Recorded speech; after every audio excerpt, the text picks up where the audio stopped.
Hey everybody, what's up? This is RDH Davis, and today's video I'm going to be talking about the movie The Black Phone. I just saw it, and I thought it's a really good movie, but we'll get more into detail about that in a bit. So you know the drill. In the beginning of my video, I'm going to be talking about no spoilers, and I'm not going to spoil anything for you guys. For those of you who have not yet seen the movie, if you should watch it or you should not watch it, so I'm just going to give you guys non-spoilers. But then after that, in the other part of my video, that's when I'm going to be giving away spoilers. I'm going to be talking about the highlights of the movie, the parts that I liked, and yeah, just spoilers. So in case for those of you who have already seen the movie and you're interested in getting wanting to know what I thought about the movie, you're more than welcome to join.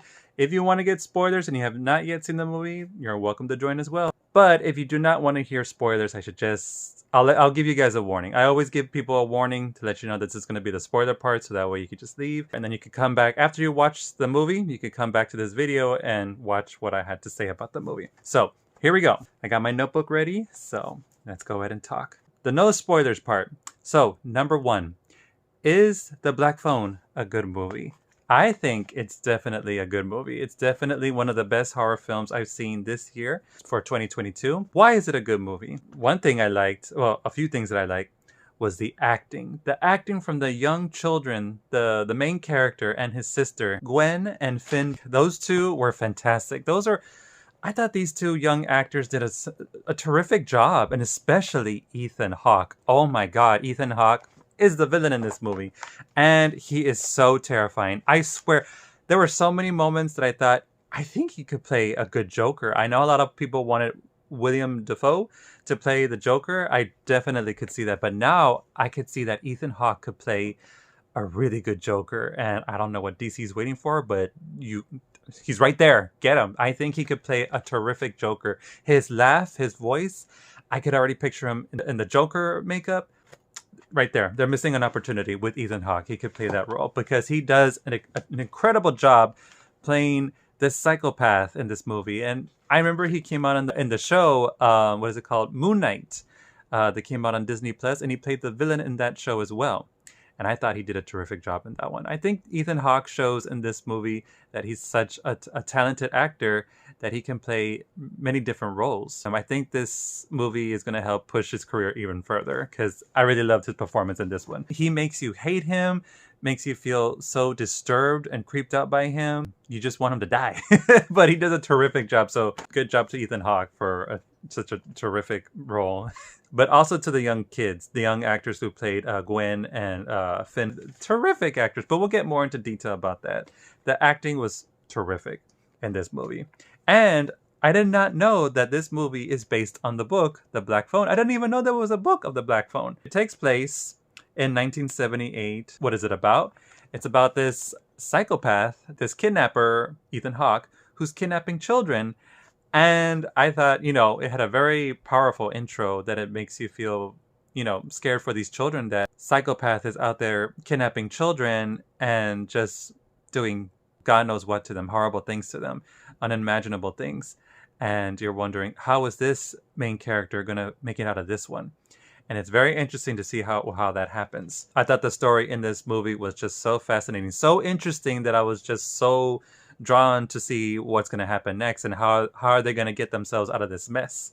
And what is Ethan Hawke, the killer, who's also known as the grabber or the kidnapper, what is he going to do to these kids and what does he do to them? And, just all that stuff was very interesting to see. And where does it take place? It takes place at North Denver. One of the things I also liked about this movie was like how the style of it was. I don't know if that's how you call it, but they made this movie look like it was made a long time ago. It had that little old film effect, that color effect, like if it was taken, like I said, if it was filmed back in this time, 1978. I find it so fascinating how these filmmakers and the creators for these movies, how when they're doing a story that takes place many years ago, how they make everything look like the way it was back then. And it's so fascinating to think, like, do the houses still exist? The refrigerators, everything, the cars. I find that so fascinating. I love that. They did a really good job in doing that, especially the costumes and the hairstyles.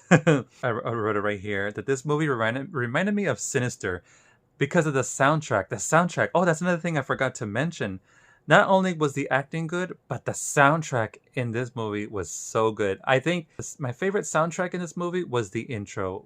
The intro was very strong. It started off really strong, and the moment it starts showing the credits of the people who are starring in this film, and they play that very disturbing, scary, creepy soundtrack, was very good to me. I love soundtracks like that. I think a scary soundtrack is what helps makes the movie more terrifying, or I don't know, it just sets you up to know, to think like, oh shoot, this is probably going to be one terrifying story, one terrifying movie to watch.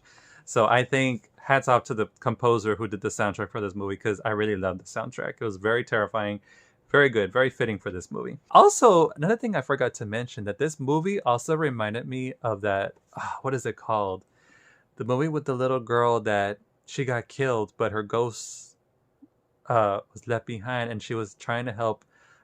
Who was it? Her brother or something? Her friend, and then her dad, to solve the mystery of her murder. Okay, so I had to look it up, and it's called The Lovely Bones. This is what this movie, The Black Phone, reminded me. The Lovely Bones. Such a sad movie. If you guys haven't seen that movie either, go watch it. It's so good. It's like this movie, basically. Almost, but they're trying to find who's the killer, where is he at. It's a lot of like solving the mystery of like where this killer is. We need to stop him. So yeah, I definitely would recommend you guys giving this movie a shot. It's definitely worth watching. For kids, not so much. I mean, I think this movie is very important to remember that things like this do still happen. There are some kidnapping still happening with little children getting stolen. I think it's very important to teach your children to be aware and to be safe if they have to go walking home from school or walking by themselves or anything like that. They have to be very aware not to talk to strangers. And I think this is what makes this movie more terrifying, is because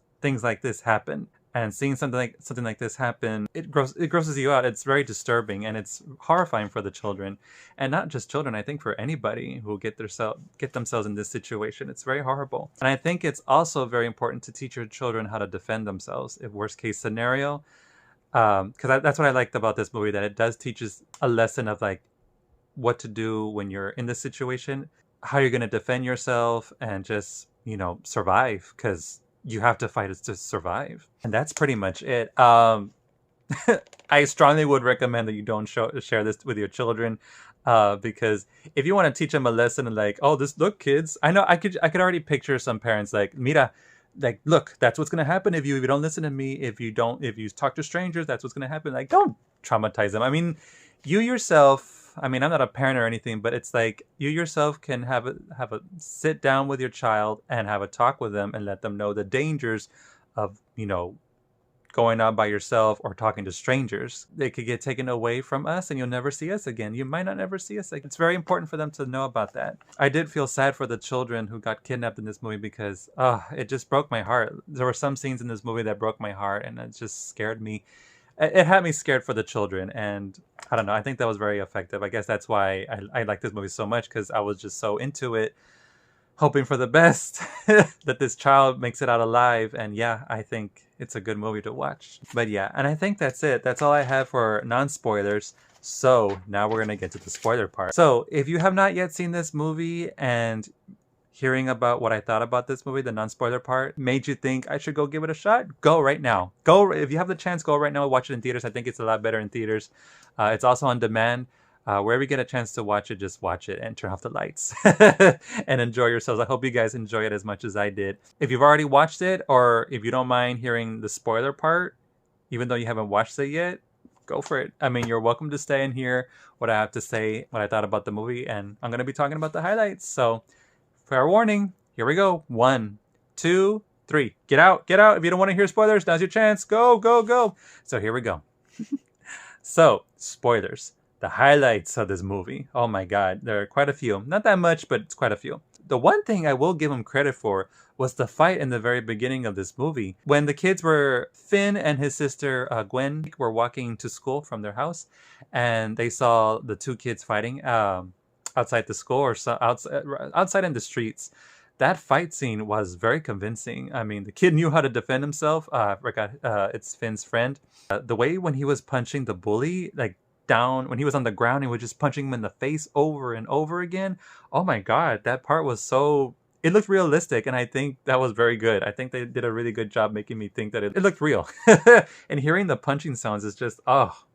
But then when they talk about that, hey, that bully had it coming, and it's like, oh, okay. I kind of felt bad, but at the same time, it's like, well, sometimes you bully a kid, you're going to meet someone that's not going to take it too kindly, and they're going to learn how to defend themselves.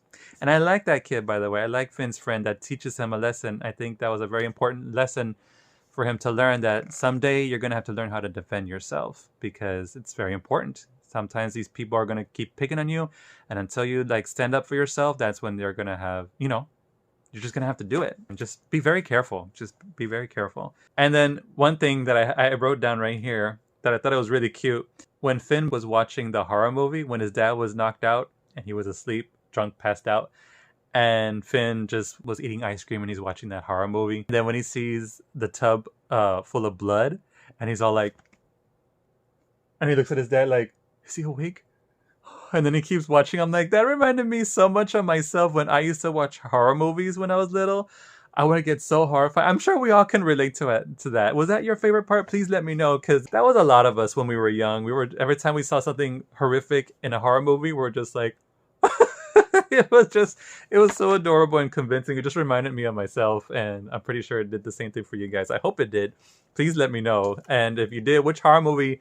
Share in the comments, what horror movie made you so horrified, or did it scar you? Mine was Chucky. I remember Chucky scarred me when I saw him. It was part 2. When I just saw the part where Andy, the little boy, was going to the basement, and he had that thing in his hand. I forgot what it was. It was like a knife or something. And I had no idea what he was doing. Mind you, that was the first scene I've seen in the Chucky part 2. And then all of a sudden, this doll starts attacking this little boy. And I'm just like, and I knew he looked horrible. He didn't look real. He looked all plastic. That part got me so scared. And then when he killed the dad, sorry, spoilers, when he killed the adoptive father, that also scared me. I remember I ran out of the room and I was just like, no, I don't want to watch anymore. But then look at me. I love horror films and I love Chucky. Chucky's one of my favorite killers. All right. So anyways, I thought that part was really cute. Now, let's talk about the main star, Ethan Hawke. Oh my God, Ethan Hawke, the Grabber. Like I said, I could definitely see him playing the Joker, because he has the laugh. When I heard him laugh, I'm like, Joker right there. The way he talks, the way he acts, just everything about when he played this character, the Grabber, just made me think of Joker. And I think DC, or the creators of DC movies, are missing a big opportunity there. I know they already have a Joker, and they always tend to use Joker whenever chance they get. Whenever they make a Batman movie, they're like, oh, we got to put a Joker in there. It's like they can't put him to rest. Joker is a must. But Ethan Hawke, I think, would have been a very good selection for him to play the Joker. I would love to see him play the Joker, but when us fans talk about, oh, choose this actor to play this role because we know they could play the role, and they never do it, they choose somebody else. It's like, well, let's hope for the best of this actor that they chose to play the role right. He was so disturbing. Every time he would when you hear him talk beneath that mask and you would hear him breathing, I'm like, the hell's wrong with you, dude? But I'm just so curious. If I could talk with him, if I could talk with him right here, I'd be like, Mr. Ethan Hawke, when you played the role, what did you have to do to get yourself into this position? Did you really have to put your mind in the killer's position? Oh, well, what I do if I was the killer, I'm pretty sure that's what you have to do. But how did that feel? You know what I mean? I want to interview him. It's like, what is it like to play this kind of role? And do you feel like sometimes that you're get lost in that role? Is it terrifying for you? Do you get scared when you play this role? All these questions I have for him. But I'm becoming a huge fan of Ethan Hawke. Ever since I saw him in the movie Sinister and other films that I don't remember that well. And then especially when he played the villain in Moon Knight, I loved him. His voice is so unique. It's so it's sexy too. I gotta say, it's very sexy to hear him talk when he has that voice. But then when I hear him talking as the Grabber underneath that mask, I feel so disgusted, so disturbed. He made me hate him. And I was hoping, do they kill him? Please tell me, because it's psychopaths like this that get me so sick. I want him dead. And, later on it does happen. And I love that part, by the way. It was so sweet. Another thing I found interesting about Ethan Hawke's character, the Grabber, was that he had different kinds of masks. And I felt like each mask represented a different type of emotion he was feeling. I know the happy one was when he was kind of nice, and then he had that angry one where he was gonna be on full angry psycho mode. The grumpy, sad looking one was the one where you're like, oh shoot, you have to be careful because he's wearing that mask today. But then when he's wearing the cheerful one, it's like, okay, he's cheerful, he's kind of nice, but not really. One thing that I wrote right here is that why was he also able to hear the phone ring and listen to the dead children who were calling on the phone? It makes me curious, like, does he also have the same gift? I'm pretty sure, like, it's obvious that he has the same gift as Finn, but then it makes me wonder, like, are they related? You know, I wonder if that's some kind of twist or something. What if he's like the uncle? Oh, and he's related to the mom. You know, he's the brother of his mom. Oh my god, that'd be so weird. But then again, Max would also be his uncle. That would be so weird. I'm so sorry. I did skip something. I knew I skipped something. So enough with Ethan Hawke. Terrific actor. He did a great job playing this villain. Very good job. I think you guys will love it and you'll hate him at the same time. But it says here, I remember I felt so heartbroken when I saw the scene of the dad, Gwen and Finn's dad, was being so abusive to Gwen. When Finn, after he was watching the horror movie and he fell asleep, and then he wakes up in the next morning hearing his sister scream and crying, and then he sees his dad hitting his sister with a belt. Oh my god, that broke my heart. How many of you guys felt so bad and heartbroken? I cried. I was already tearing up when she gets up and she's crying her tears up like a little girl. I was all like, oh, you poor thing. Don't get emotional, David, but it hurt me so bad seeing that. And I think that's one of the reasons why I give props to these young actors. They did such a good job, especially Gwen, of making me feel so heartbroken for her when she was getting hit by her dad. And when she was crying, I thought, oh my god, come here. Like, I don't know who's the name of the actress, but I was like, you did a terrific job. If I was a director, I would have been tearing behind the camera. I would have been tearing up and be like, okay, that's enough.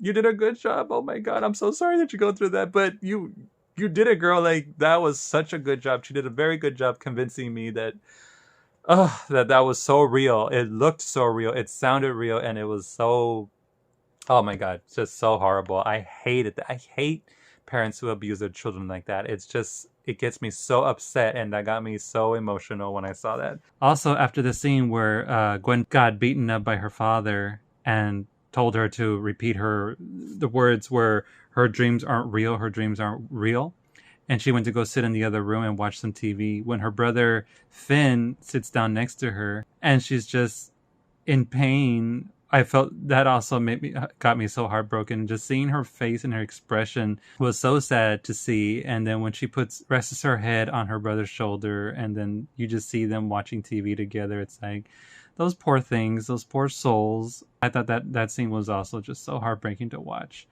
but kind of cool that they're there to comfort each other. And it's just horrible that they have a father like that just, after losing their mother, you would think a father would be a little bit better, but I guess sometimes you get parents like him, and it's tough for these kids. So speaking of Gwen, let's talk about the actress. It's very interesting how she has that kind of unique power that her mom had, because the dad talks about it, the reason why he beats her up with a belt, please. But anyways, I thought it was very interesting that the sister, Gwen, has that gift to see what's going to happen in the future, or kind of help her see where, when she started getting all those flashbacks or memories of like the dead children trying to also help her. Basically, like, she's able to communicate with the dead, just like her brother. I thought that was so interesting that she's kind of like a medium. She's kind of like a medium or something, that she's able to do that kind of power. I think she's a terrific actress. She's my favorite in the movie. I loved how she was with her brother. I loved her voice. She was very adorable, very talented young actress. I see a lot of career opportunities opening up for her if she continues to go down the acting career. Or, sometimes it happens with these young actors that they just want to go back to school or continue with school. That's great. Or sometimes they want to continue on with the acting career. Whichever she does, I think she can do anything. I think she's terrific. I'm a big fan of her. I hope to watch her in other films, because I think she's a terrific actress. It makes me want to watch other films that she comes out in. So good job to that actress. She did a really, really good job. Another thing I wrote right here about the character Gwen was when she had that conversation with God. I thought that was so funny that when she gets all her stuff together, she opens up her dollhouse and she gets all the Bible and then the word Jesus and the crucifix and everything. And then she's like, this was after her brother got kidnapped, right? And then she sits down and she's like, okay, God, what the fuck? I asked you to help me, and what do you give me? This dream that has nothing to do, or it can't even, like, it doesn't even help me with what I need to do to save my brother. So what the fuck? I thought, it's such a young, I thought that was so funny how a character like this, such a young girl, could have a conversation like that with God. But I thought it was interesting when she points out, like, maybe you don't exist. But then later on, she's like, God, please help me, when she was getting close to finding out where her brother could be located or where the killer is. When she's like, please, God, help me, please. I'm so sorry about what I said. I do believe in you. And I'm just like, oh, I thought that was so interesting, seeing a young character like that have a conversation like that with God. I thought that was really cool. I mean, I'm pretty sure some people do have conversations like that with God, but it's like, if we are God's children, I think God will be like, talk about it. We're in 2022. Let's dish. Let's have some tea and talk about this, my child. That's I do wonder if God just, like, he's cool with that. But anyways, yeah. Good job to that actress. I loved her, and I'm looking forward to seeing where this takes her in her career. I'm pretty sure a lot of doors are going to open for her. Now, the actor who plays Finn, I think he did a good job. I think for a main character, I think he did a pretty good job. I don't know if this was just me, but the part where he finds the refrigerator, he was digging that hole in the wall, and then he finds the refrigerator and he couldn't get out. Then he starts crying right there. I don't know. That part didn't make me feel that bad for him. I know it's supposed to be emotional because he's gotten to the point where he feels like he's gonna die. And then when he gets a phone call from his friend who got kidnapped and start communicating with him, and then he reminds him, like, hey, remember what I told you? It's come to the point where you have to learn how to defend yourself. And this is it. You have to fight to survive, man. I know you can do it. You can take punches and, all that good stuff. Encouraging him to, like, do this, not just for yourself, but for me. Kill him and fight to survive. For all of us, get justice, man. Kill that hijo de puta. I love when he said that on the phone. I was all like, yes. I thought if I was that character and I heard my best friend, his spirit calling through that phone, I would have been crying my eyeballs out, knowing that he's no longer with me, but he's communicating with me and he's giving me his last message for me to survive. And, he's encouraging me to just fight. And, I don't know. I thought that was very touching. I would have had him, like, cry. This is it. But then again, I tell myself this, but remember Davis, he also tells him, don't cry. You got to be strong. And it's like, well, I guess that's why he was holding it back, his tears. Because he's like, you're crying, right? He's like, no, I'm not. He's like, yes, you are. I'm with you. I've always been with you. And I'm like, oh, that did got me a little teared up. That part was kind of nice. Yeah, very good job to that actor too. I think he's also going to have some career opportunities, but I don't know. I liked the actress who played Gwen a lot more. She's my favorite. She did a very good job for a young actress. Very cute. But Finn, I thought it was also interesting that he had the gift to see the dead or communicate with the dead. So I was like, oh, cool. So the brother and sisters had the same gifts that their mother had. And I thought that was very interesting. So the sister was doing her part to figure out all these visions to help her solve the mystery of, like, where her brother could be located and where the killer is.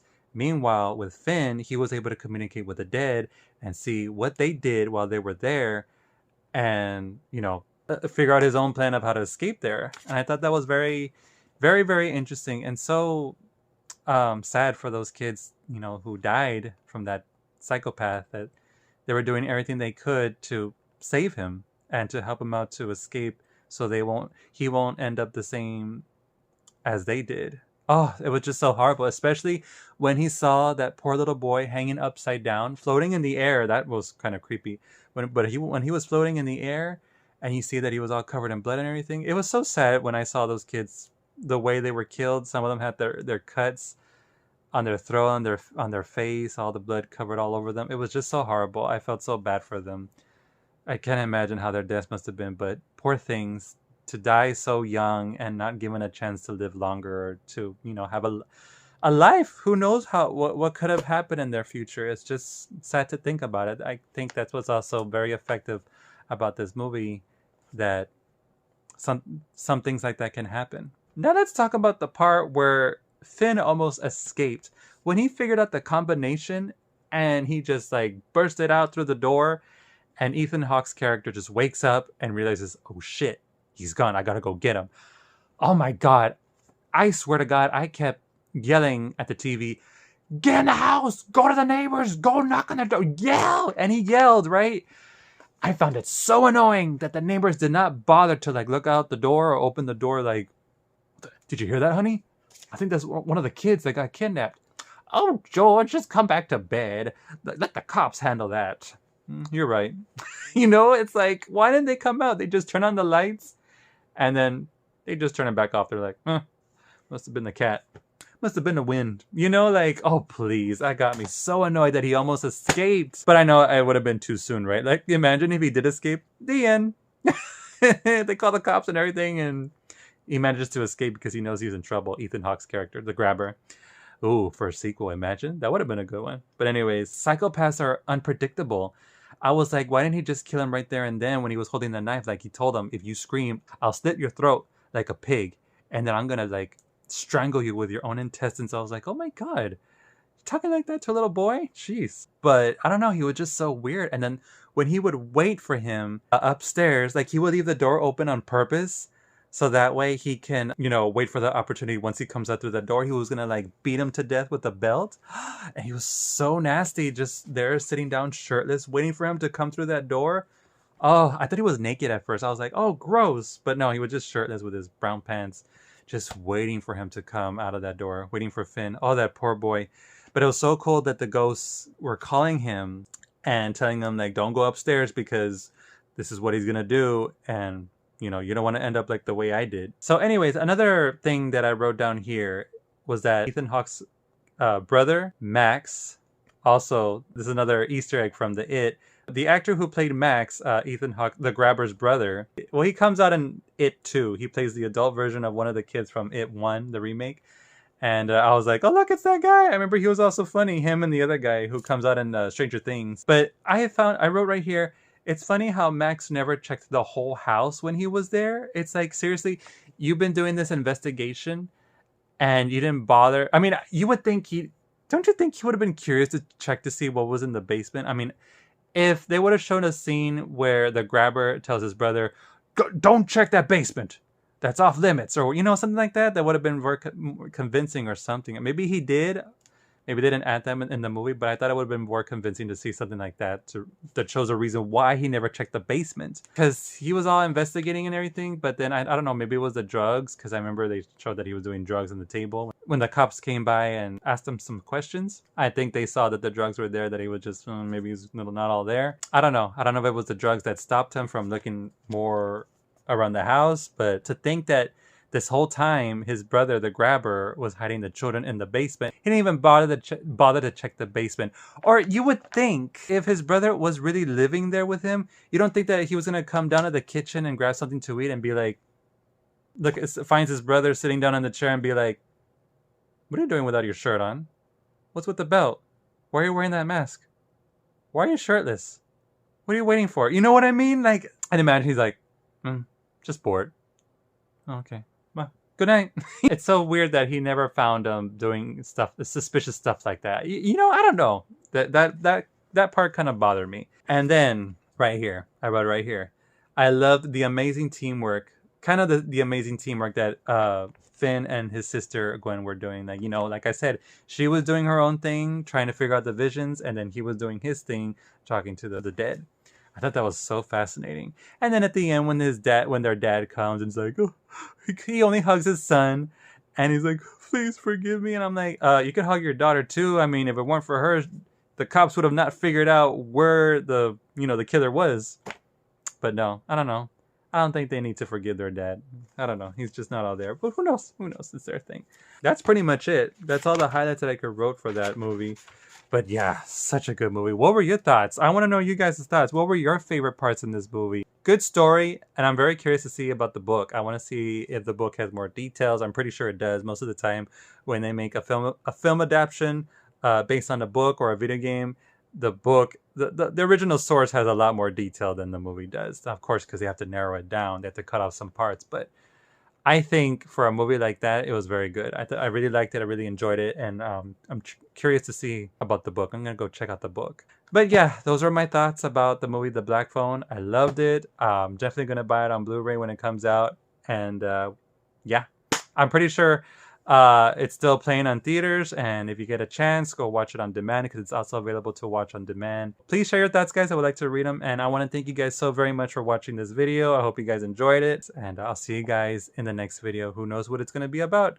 Who knows what movie I'll be talking about next or TV show? Y'all stay safe, take good care of yourselves, and see you next time. Laters.